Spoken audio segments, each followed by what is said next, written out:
Leo lived in a blur. Birthdays slipped through his fingers like sand. He'd meet someone and forget their name before the handshake ended.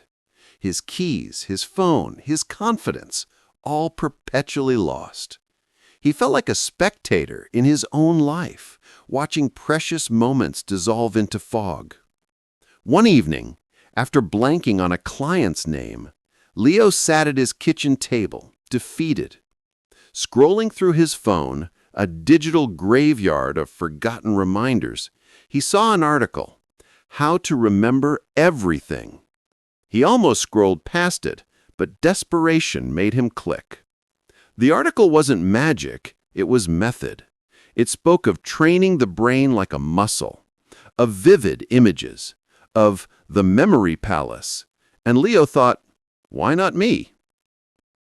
The next morning, he began small.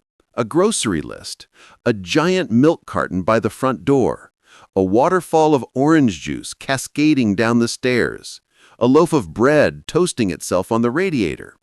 He didn't just remember, he saw. Then came names. Mr. Green, a man with a bright green face mowing the lawn. Anya from accounting, juggling chirping calculators. It was silly, but unforgettable. Weeks passed, the fog began to lift. He remembered the joke his nephew told, the color of the sunset, the warmth of his morning coffee. He wasn't afraid of forgetting anymore because he was finally living. Then came the test. The projector failed. Everyone froze, but Leo stood calm and sure. He recreated the entire presentation, every number, every chart, every detail, from memory. After the meeting, his boss asked, "Leo, how did you do that?"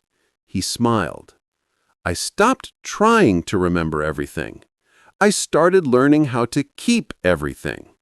Because memory isn't about hoarding facts. It's about paying attention. It's about living vividly."